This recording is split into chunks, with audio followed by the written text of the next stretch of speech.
Well, more than 30 people have died in the Democratic Republic of Congo after torrential rains hammered its capital, Kinshasa. The government's rushing to help displaced families while battling a humanitarian disaster in the country's east, where rebel fighting has escalated in recent months. Kinshasa residents survey the wreckage of their homes after heavy rains caused a river to overflow last week, submerging buildings and inundating roads.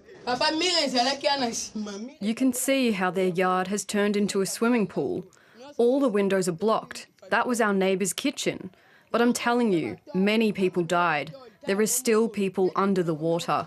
Flooding is common in the city of 17 million people, which sits on the Congo River. But this deadly deluge overwhelmed Kinshasa, affecting half of the city's districts. This is my first time seeing this kind of disaster. I take this road to do my business selling bananas and okra at the bridges.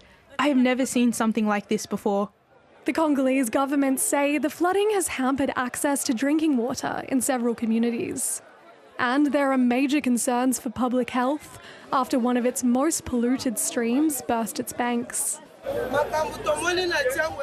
There was no way to cross the water because to get through, you had to take off your clothes, and 7 or 8 people had to hold hands because the water was so strong.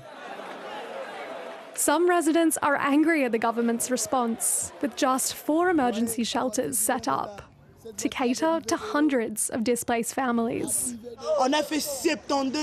We spent 72 hours with the children, with our families in the water without being able to eat.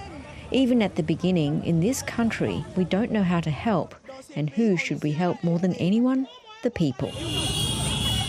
It comes at a politically vulnerable time for the Central African nation, as Rwandan-backed M23 rebels continue their offensive in the turbulent east of the country, fighting which has claimed 7,000 lives in the first 2 months of this year.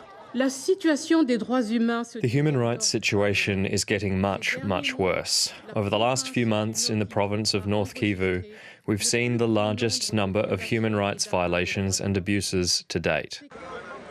With further downpours expected in coming weeks, the DRC faces crises on multiple fronts. Amelia Costigan, ABC News.